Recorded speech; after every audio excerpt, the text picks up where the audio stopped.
성경에는 곳곳에서 지혜를 많이 강조하고 있죠. 지식보다, 재물보다, 건강보다 지혜를 가장 앞세우고 있습니다. 그것이 잘 사는 길이고 평화롭고 행복하게 사는 길이기 때문에 그렇죠. 그뿐 아닙니다. 영원히 사는 길도 바로 지혜에 달려있기 때문입니다. 사람들 누구나 잘 살아보려고 여러 가지 대비를 해놓습니다. 무식하면 답답하니까 더 많은 지식을 습득하고자 합니다. 이런저런 독서도 읽고 독서를 하고 또 교양을 넓혀갑니다. 또 물질이 없으면 살아가기가 불편하니까 보다 물질을 더 쌓아놓고자 애를 씁니다. 그러나 그런 것이 있어 봐야 건강이 받쳐주지 못하면 아무 소용이 없기 때문에 또 건강을 지키려고 애를 씁니다. 그런데요, 그러한 것들이 다 갖춰져 있어요. 지식, 재물, 건강이 잘 갖춰져 있어요. 그래도 지혜가 없으면 삶을 평화롭고 안전하고 행복하게 사는데 큰 역할을 못합니다. 지혜가 없는 지식의 소리에 누가 귀를 기울이겠습니까? 그저 자기 잘난 것을 드러내는 그 지식에 아무도 귀를 기울이지 않습니다. 지혜가 없는 물질에 누가 그 기대를 걸겠습니까? 지혜가 없는 물질은 이웃에게 큰 유익을 주려 하지 않기 때문에 그렇습니다. 지혜가 없는 건강은 다른 사람에게 그 건강이 별로 유익이 되지 않습니다. 그래서 지혜가 없으면 그러한 것들이 삶을 풍요롭게 하기보다는 오히려 인격적 품위를 떨어뜨리는 데 기여를 할 수 있다는 사실입니다. 차라리 잘난 채, 가진 채, 건강한 채를 하지 않으면 불쌍히 여김이라도 받을 텐데 사람들의 기대가 없는 지식, 재물, 건강은 어디에 쓰겠습니까? 지혜가 없으면 마치 풍성한 음식 재료는 준비됐는데 그것을 맛있게 만들어 먹을 수 있는 재주가 없는 것 같습니다. 그런데 본인은 지혜롭지를 못고 어리석기 때문에 그 풍성한 재료가 쌓이는 걸 보고 흐뭇해하고 만족해하지만은 그것을 옆에서 바라보는 사람들은 참 딱하고 처량하게 보입니다. 오늘 야고보서 본문의 말씀도 그래서 너희 중에 지혜와 총명이 있는 자가 누구냐? 이렇게 묻습니다. 너희 중에 재물이 있는 자가 누구냐? 너희 중에 지식이 있는 자가 누구냐? 너희 중에 건강이 있는 자가 누구냐라고 묻지 않고 너희 중에 지혜와 총명이 있는 자가 누구냐고 묻습니다. 왜 묻지요? 지혜자와 총명자가 그렇게 많지는 않기 때문에 그래도 그렇게 살고자 하는 사람이 있다면 좀 도움을 드리고자 해서 묻는 질문으로 생각됩니다. 여기 지혜는 무슨 말인지 우리가 알겠는데요. 총명이라는 것은 무엇일까요? 그 총명이라는 말은 순발력 있는 이해력을 의미하는데요. 흔히 사용하는 말로 위트라고 해요. 위트라고 할 수 있습니다. 또 한문으로 얘기하면 기지라고 말할 수 있어요. 기지? 사실 젊었을 때는 지혜보다는 그런 기지, 순발력 있는 그 위트를 더 선호합니다. 저 사람 참 위트가 있어. 그런 소리 듣기 좋아하죠. 그런 인기가 있다는 말이죠. 그 위트가 있는 사람들은 다양한 지식들을 적절하게 구사해서 순간순간 얽혀진 문제, 갈등 등을 해결해 줄 줄 아는 그런 사람을 말합니다. 그러니까 순발력이 요구되는 이제 문제 해결사라고 할 수 있죠. 위트와 기지는 한참 왕성하게 사회활동을 하며 목표 지향적인 삶을 살아가는 비교적 젊은 사람들에게 매우 유효한 능력입니다. 그러나 나이가 들어가면서는요, 문제 해결에 매달리기보다는 삶을 보다 폭넓고 깊게 그리고 통합적으로 바라보려 합니다. 왜냐하면 자극적이고 역동적인 삶보다는 평화롭고 안정된 삶을 원하기 때문에 그렇죠. 이전에 제가 알고 있는 어떤 지인이 나이가 지긋이 든 분인데요. 요즘에 이제 가끔 자식들이 찾아와서 머리 아픈 얘기, 골치 아픈 얘기를 하면 이렇게 잘라 말한답니다. 얘들아, 이제는 그런 머리 아픈 일들은 너희들끼리 해결하라. 나에게 더 이상 얘기하지 마라. 나는 그런 일에 관심도 없고 해결할 능력도 없다. 나이가 들었다는 얘기죠. 그런 시점에 이르면 사람들은 펀득이는 기지보다는 그런 위트보다는 지혜가 더 요구됩니다. 그런 차원에서 백발을 지혜의 상징으로 봅니다. 그런데요, 그런 지혜와 기지가 나이와 상관관계에 있다고 한다면 뭐 성경이 굳이 이런 지혜 얘기를 많이 할 필요가 없어요. 그건 뭐 자연적인 거기 때문에. 그런데 위트는 어떤 삶의 경륜에서 얻어질 수 있습니다. 그러나 지혜는 반드시 그렇게 얻어지지는 않습니다. 고생을 많이 했다고 해서, 환난을 많이 겪고 잘 겪어냈다고 해서 지혜가 그렇게 쌓여지는 것은 아닙니다. 야고보 본문은 누가 지혜와 기지를 가진 사람인가 묻고 있는데, 누구냐? 지혜와 기지를 둘 가진 사람. 그런 사람 뭐 있으면 그런 사람이 꼭 그 한 집단의 지도자가 되어야 되죠. 요즘 이런 사람이 이 나라의 국가 지도자가 되기를 우리는 간절히 바라고 있어요. 완전하지 않지만은 누가 보다 더 거기에 근접해 있는지를 눈여겨 잘 보시고 선택하시길 바랍니다. 가끔 등장한 대선 후보자들 모두를 우리는 그렇게 썩 마음에 들지를 않습니다. 이유는 신사적으로 말해서 지혜와 기지를 동시에 갖춘 사람이 지금 보이질 않기 때문이죠. 사실 이 둘을 지닌 사람이 어디가 흔합니까? 그래서 보통 이제 오늘 이 대선 주자들이 가면 보면 그런 번뜩이는 기지는 젊은 사람들부터 이제 구하고자 하지 않습니까? 그리고 지혜는 경륜이 많은 나이 든 사람들부터 구하려고 합니다. 그래서 이 둘이 하나가 되어서 지혜와 기지를 발휘하면 되겠죠. 이런 의미에서 오늘 본문에서 누가 지혜와 기지가 있는 사람이냐 이렇게 물으면 그 답은 어떻게 말하죠? 그 답은 이겁니다. 우리요. 이렇게 얘기해야 돼요. 우리가 지혜와 기지를 가지고 있죠. 홀로의 재능과 실력만으로는 기지와 지혜를 동시에 발휘할 수 없습니다. 지혜는 개인의 삶뿐만 아니라 공동체 안에서 빛을 발합니다. 뭐 공동체가 없다면 이런 지혜가 왜 필요해요? 그죠? 공동체를 보다 행복하게 해주기 위해서입니다. 그래서 오늘 말씀은요, 사실 오늘 말씀은 전체 공동체를 향해서 하는 말씀이죠. 교회 공동체, 오늘 특별히 야고보서는, 그리고 또 이제 우리 가정 공동체, 또 조그만 뭐 공동체를, 국가 공동체 다 포함하고 있는데, 그래서 오늘 이제 그런 지혜자가 어떻게 하면 되겠는가를 생각해 보려 합니다. 근데 오늘은 이제 지혜와 총명이 있는 자가 누구냐 이렇게 두 개로 얘기했는데, 오늘 말씀을 쭉 읽어보면요, 이 둘을 그냥 나중에 하나로 묶어버려요. 제가 그렇게 임의적으로 묶은 게 아니라 말씀의 흐름이 그렇게 물어놓고 하나씩 얘기하지 않고 하나로 묶어서 어떻게 통일시키냐면 지혜로 통일을 시켜갑니다. 그래서 저는 오늘 그렇게 이제 전개해 가겠습니다. 야고보서는요, 단순히 지혜라고 말하지 아니하고 뭐라고 얘기하냐면 위로부터 난 지혜라고 말합니다. 위로부터 난 지혜다.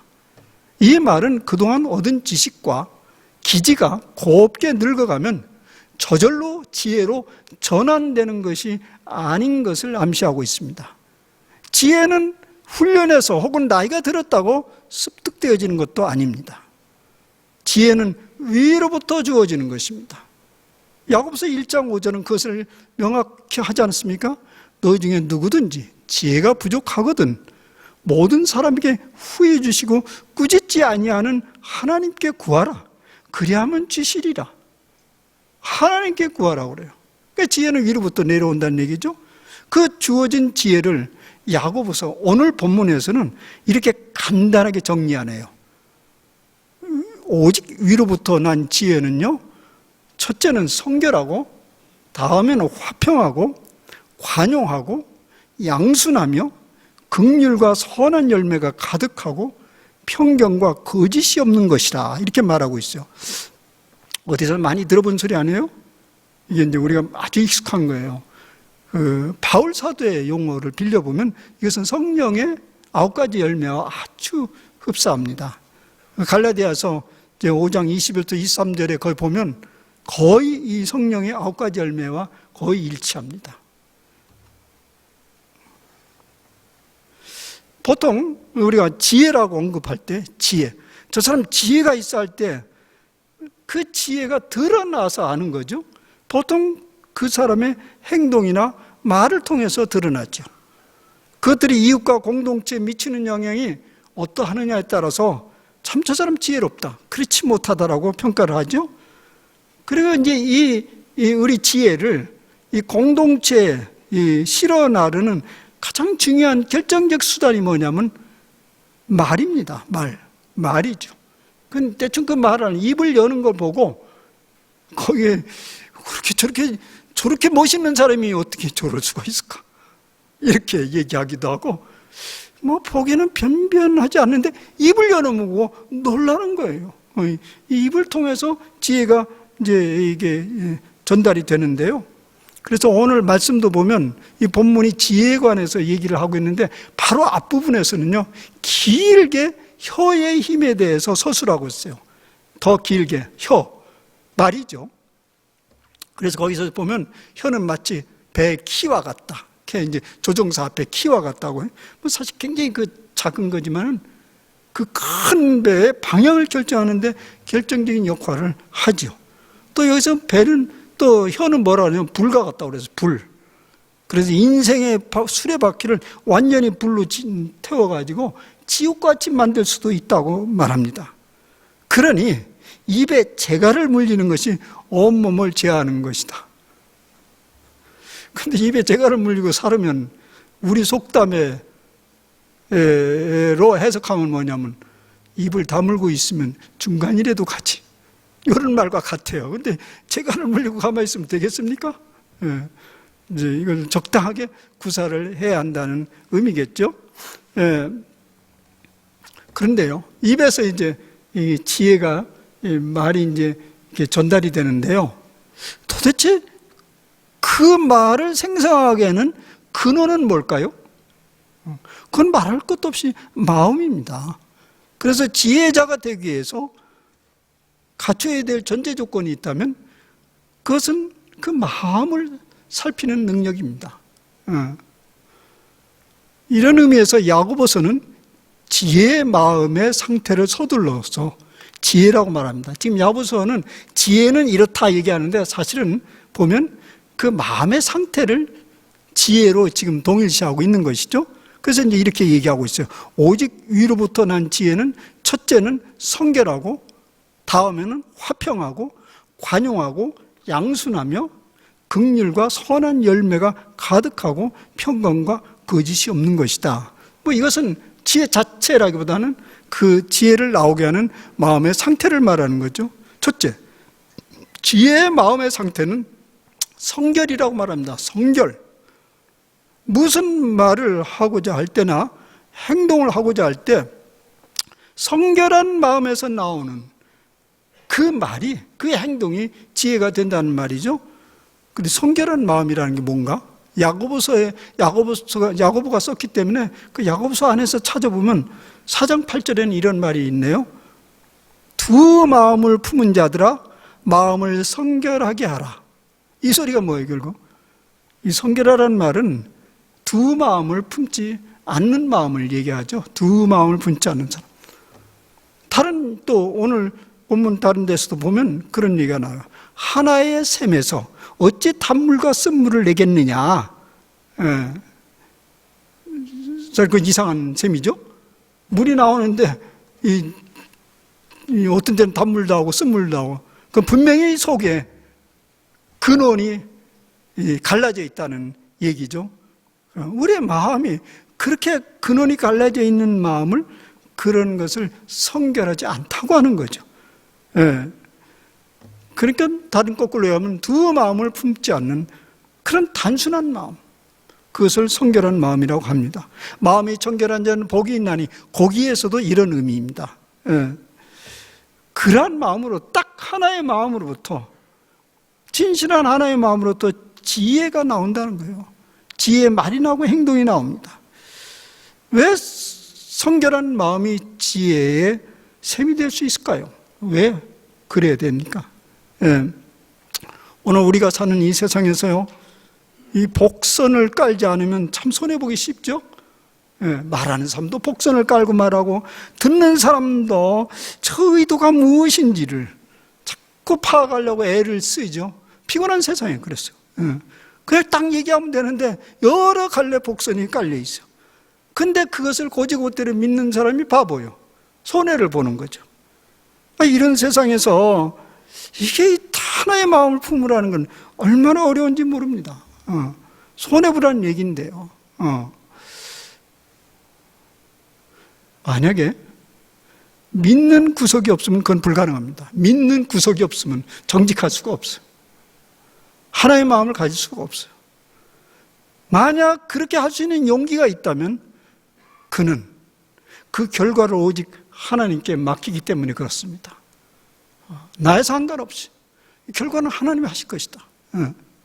또 그는 순간을 모면하는데 목표를 두지 아니하고 항구적인 평화와 행복을 추구하기 때문에 그의 하나의 마음을 유지할 수 있는 거죠.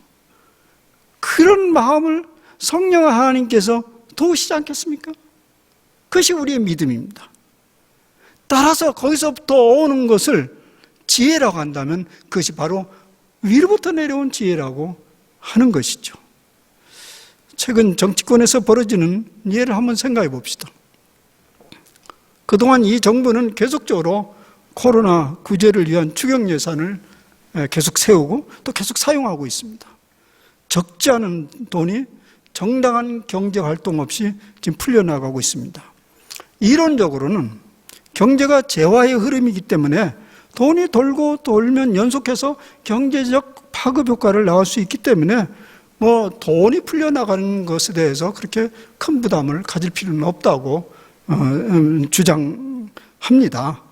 그러나 또 다른 의견도 있어요. 다른 의견도 경제 활동 없이 풀려나가는 돈은 고스란히 후손들에게 짐으로 남거나 어느 시점에서는 그것이 부메랑이 되어서 심각한 인플레이션을 초래하고 또 물가를 치솟게 한다고 합니다.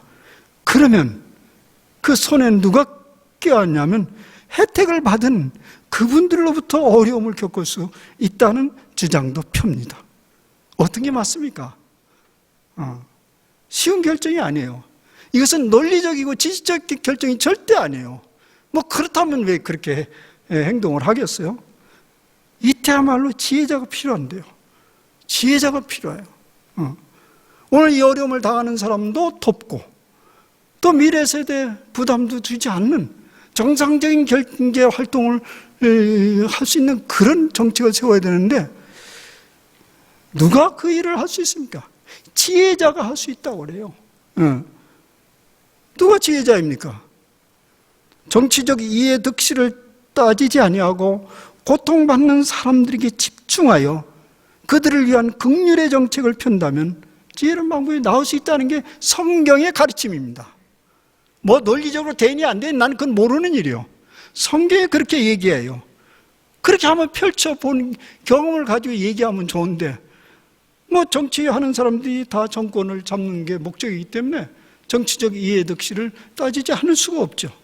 그러니 그런 것들이 다 모아서 국민들에게 큰 걱정거리가 되고 짐이 되는 것이죠.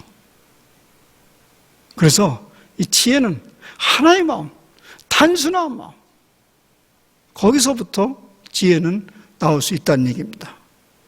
절대 복선을 깔아서는 꾀는 나오지만 지혜는 안 나온다는 얘기죠. 그런 사람 가까이 하면 결국은 손해봅니다. 피해를 봅니다. 둘째는 지혜의 마음은 화평하고 관용하고 양순한 마음이라고 해요. 화평하고 관용하고 양순한 마음. 내가 무슨 말을 하고 공부를 할 때 마음의 상태가 이래. 성질은 화평하고 관용이 넘치고 양순해. 그런 상태에서 지혜가 솟아나는 거예요. 그 얘기하면 됩니다. 평화를 갈망하는 평화로운 마음에서 지혜가 나옵니다. 반면에 독한 시기와, 오늘 말씀에 하면 독한 시기와 다툼의 마음으로부터 절대로 지혜는 얻을 수 없다. 위로부터 나오는 지혜는 없다. 성경에 보면요, 그건 위로부터 나온 지혜가 아니라고 말을 해요. 독한 마음과 다툼의 마음. 요 소리는 뭐냐면, 물론 그거 하나만 하는 소리예요. 위로부터 나온 지혜가 아닌데, 근데 이 소리는 뭐냐면 지혜는 지혜일 수 있다는 얘기예요. 독한 마음 있잖아요. 그런 사람 꾀를 잘 부릴 수 있어요. 그래서 그 기질을 발휘해가지고 순간 어려움을 모면하고 쫙 빠져나가기도 하는데요. 사실은 그것은 위로부터 나온 지혜가 아닙니다. 왜냐하면 그의 혀는 찌르는 창이 되기도 하고 사르는 불이 되기도 하기 때문에 그렇습니다. 특별히 관용하는 마음이 자리를 잡고 있을 때 지혜로운 말과 행동이 나올 수 있다고 합니다. 관용하는 마음. 반면에 관용하는 마음이 없이 똑똑한 지성으로 옳고 그름을 가림하려 한다면 사람들을 바른 길로 인도하기는커녕 오히려 사람들을 분노케 하고 정반대의 길로 가게 합니다. 왜냐하면 관용이 없는 똑똑한 입술은 사람들을 평가하게 되고 비판하는 말이 되기 때문에 그렇습니다. 지혜는 공의에 앞서 공감을 앞세우고 가르치기보다는 감동하게 하는 능력입니다. 셋째, 편견과 거짓이 없는 마음으로부터 지혜가 솟아난다고 합니다. 스스로가 자신이 편견과 거짓이 없다고 이렇게 알아차기는 쉽지는 않습니다. 나는 정치적 입장을 얘기하는 새도 나는 보수야, 진보야 얘기하지 않고 다 중도래요. 자기를 잘 모르는 거죠. 확실히 모르는 거예요. 왜냐하면 주장하는 사람은 자기의 확신에 차 있기 때문에 그렇습니다. 그리고 그것이 절대적인 기준이 되기를 바라기 때문에 그렇습니다. 그러니 그런 사람들은요, 편견과 이런 사람들은 다른 사람의 소리에 귀를 열 수가 없는 거죠. 그런 사람은요, 여러분들 그런 사람이라고 판단되면 할 수 있는 만큼 그분으로부터 멀리 떨어져 있으세요. 위험합니다. 안전하지 않습니다. 그런 사람들의 일에부터 지혜가 나올 수 없는 결정적인 이유는 뭐냐면 편견. 그런 사람부터 지혜가 나올 수 없는 결정적인 이유는 그 마음속에 하나님이 활동할 수가 없어요. 왜냐하면 본인이 이미 하나님이 되어 있고 하나님을 밀어내기 때문에, 따라서 그거는 지혜가 절대 나올 수 없다는 얘기입니다. 지혜는 위로부터 오는 것인데 관대함이 없이 자기의 똑똑함을 앞세우는 그런 사람은 스스로 하는 문을 닫아 잠가버리고 맙니다. 그런 지혜는 올 수 없죠. 지금까지 말씀드린 야고보서의 말씀은 사실 지혜 자체라기보다는 지혜를 솟아나게 하는 마음의 상태를 준비시키고자 하는 공고입니다. 지금까지 이제 지혜를 사용하기 위해서는 이런 마음을 갖춰야 된다, 그런 얘기인데요. 왜냐하면 이제 지혜가 위로부터 내려온다면 지혜를 받을 그릇이 있어야 되잖아요. 그 지혜를 받을 그릇이 이제까지 얘기한 그 마음의 상태라는 것입니다. 그러면 이제 어떤 경로를 통해서 그런 마음 그릇을 준비하죠? 이제 시편 말씀을 살펴봅시다. 이 시편 말씀을 자세히 들여다보면요, 동일한 의미가 그냥 하나밖에 없는데 의미를 다른 언어로도 반복하고 있습니다. 그러면서 지혜가 무엇인지를 지혜의 길로 안내하고 있습니다. 이제 한번 읽어보겠어요? 7절.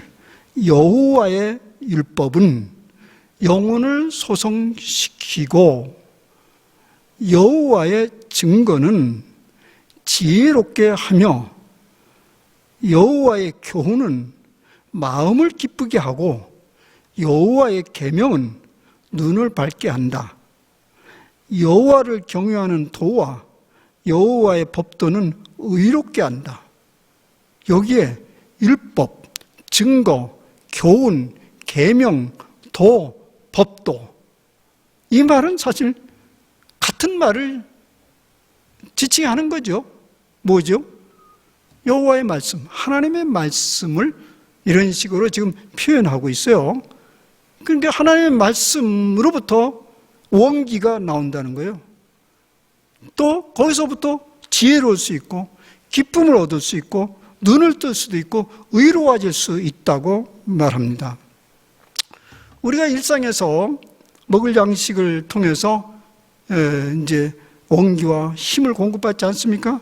건강한 사람은 또 일용할 양식을 먹으면서 상당한 즐거움을, 기쁨을 맛보게 됩니다. 그것이 이 세상에서 누릴 수 있는 기쁨 중에 으뜸이적이죠. 나 이 먹는데 취미가 없어, 즐거움이 없어.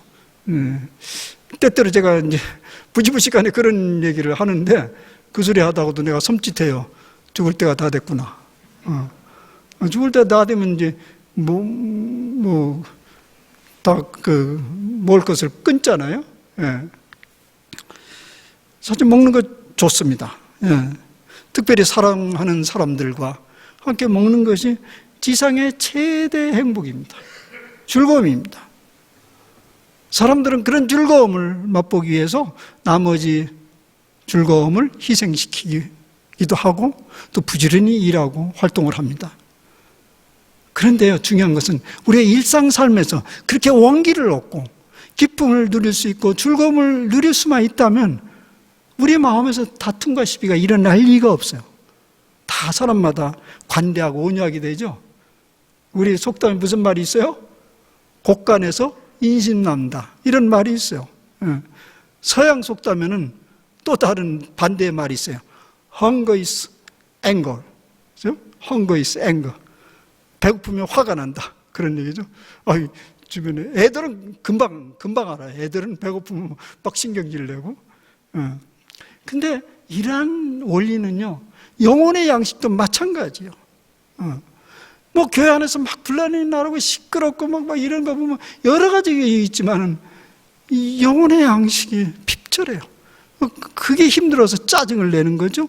그래, 영혼의 양식도 마찬가지인데 우리가 말씀으로부터 영혼의 양식을 지속적으로 얻는다면 그것이 바로 지혜로운 말씀의 그릇이 된다는 거예요. 왜냐하면 그런 마음에 다툼과 시비가 일어나지 않고 또 복선을 깔 필요도 없기 때문에 그렇습니다. 반면에 영혼의 양식을 제대로 공급받지 못하면 아주 강팍하게 자기 똑똑함을, 자기가 가진 것을 자꾸 드러내려고 시비가 자꾸 걸려요. 왜냐하면 영혼의 양식을 공급받지 못하니까 우리 영혼의 시선이 아주 좁아져요. 시선이 어두워져요. 그래서 당장 눈앞에 있는 이익에만 전전긍긍할 수밖에 없기 때문입니다. 새로운 세계에 대한 전망과 기대는 보이지 않기에 현재에 대해서 절대 관대해질 수 없습니다. 따라서 그곳에서 무슨 지혜를 기대할 수 있겠습니까? 그게 말씀으로부터 그것에서 영혼의 양식을 구해야 된다는 얘기죠. 그런데요, 말씀 자체가 그렇게 금방 양식이 되거나 지혜가 되지 않지요. 여러분 음식을 할 때 재료를 잔뜩 싸놨다고 해서 그 먹자 이렇게 달라붙어서 그게 맛있는 양식이 안 되잖아요. 이 말씀 자체가 그렇게 저절로 지혜가 되는 것은 아니죠. 그래서 오늘 시편에서 뭐라고 말씀하냐면 10절 말씀인데요, 많은 순금보다 더 사모할 것이며 꿀과 꿀송이보다 더 달도다. 말씀이 이 정도 돼야 그게 지혜가 된다는 거예요. 왜냐하면 말씀이 이 정도 돼야, 말씀이 순금이 되고 말씀이 꿀송이가 돼야 그걸 먹을 때 먹어지는 거고 그것이 양식이 되는 것이고 우리에게 원기를 주는 것이고 기쁨을 주는 것이고 즐거움을 주는 것이고 마침내 거기서부터 지혜가 솟아나는 것이죠. 사랑하는 여러분, 우리는 지금 사라지는 대로 사는 사람들은 아니잖아요. 그죠? 우리 모세골 식구들은 사라지는 대로 사는 거예요. 왜 살지요? 그렇게 물어보면 옛날 우리 어른들 옛날 힘들 때는 그냥 사는 목숨인데 살아야지요. 이렇게 많이들 했는데 요즘에 그런 사람 아무도 없죠. 더군다나 우리 모세골 식구 중에 좀 더 의식적으로 보다 더 잘 살고 행복하고 나머지를 평화롭게 살고자 하지 않습니까? 그러기 위해서 갖춰야 될 것이 무엇입니까? 결정적으로 지혜입니다. 그것은 돈으로도 건강으로도 나이가 들었다고도 얻을 수 있는 것은 아니죠. 지혜는 위로부터 주어진 것인데 하나님의 말씀을 금덩어리처럼 사모하고 꿀송이처럼 즐길 수 있을 때 그에게 지혜가 된다는 것이요. 누가 꿀 먹으면서 졸고 있어요?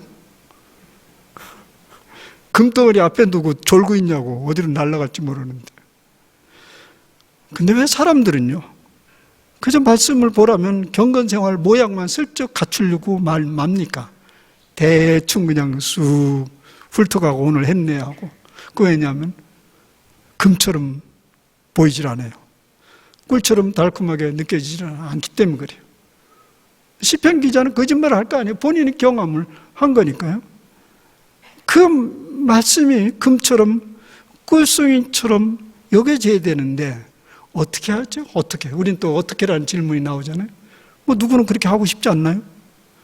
입맛이 돌아야지. 우리 입맛이 돌아야 뭐 그게 맛이 있잖아요. 그 입맛이 돌으려면 첫째, 정기적으로 말씀과 사귐이 있어야 되죠. 그죠? 그건 사람 사귀는 것도 마찬가지죠. 누구랑 사람 사귀는데 적당한 격식만 갖춰서 대충 그렇게 만나가지고는 그 사람의 맛을 볼 수가 없죠. 우정이라는 맛을 볼 수 없어요. 정기적으로 사귐이 있어야 그 사람의 맛을 보고 그 우정이 얼마나 귀하다는 것을 경험하게 되는 거죠. 둘째는 말씀을 대할 때 인색한 마음으로 좀 다가가지 말라는 거예요. 인색함.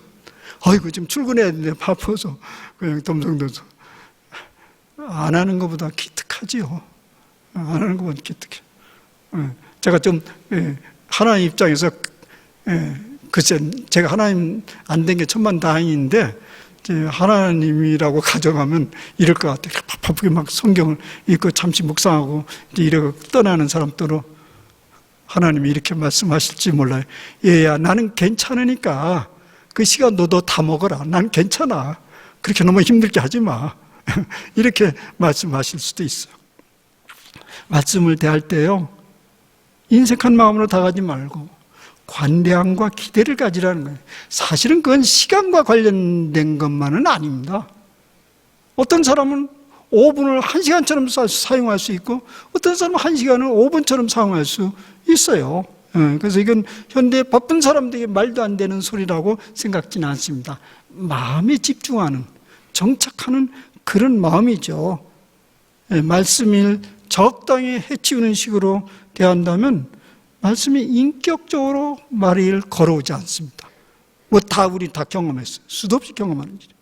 깍쟁이 같은 마음을 내려놓고 여유 있게 사랑하는 일을 대하듯이 그렇게 말씀을 대하는 동안 지혜들이 불쑥불쑥 솟아날 겁니다. 여러분들 한번 이렇게 실험을 해보시겠어요? 삶이 굉장히 지금 복잡하고 이걸 어떻게 풀어가는 것이 정말 행복한 길인가, 하나님이 원하시는가, 그런 마음을 가지고 말씀을 오랫동안 또 머물러 보세요. 지혜 나옵니다. 지혜나 기지는 안 나올 수 있어. 지금 당장 뭐 반짝반짝 안 나왔으면 정답은 나와요. 근데 사람들은 정답을 원하지 않고 모범답을 원해요. 모범답. 지혜는 정답을 주는 거예요. 그 다음 세 번째는 말씀을 금광맥을 찾듯이, 금이니까, 금이 돼야 되니까 그 광맥을 찾아야 되잖아요.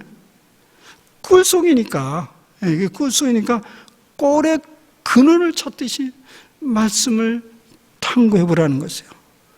왜 지난 2000년 동안 이 작은 책이 2000년 동안 사라지지 않고 수많은 사람들이 읽히고 연구되어지고 몸부림치고 그렇게 해왔겠어요.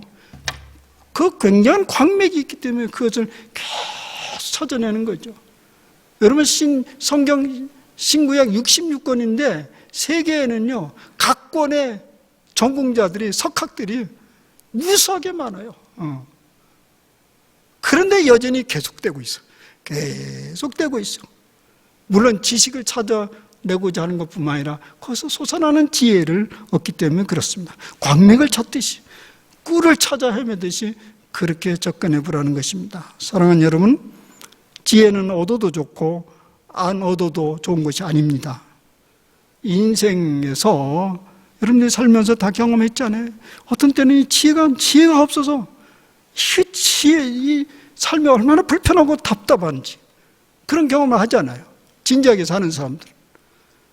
그래서 성경은 지혜를 얻기 위해서 우리에게 부지런히 공부를 하라고 권하는데, 첫째는 마음 공부요, 둘째는 하나님의 말씀 공부입니다.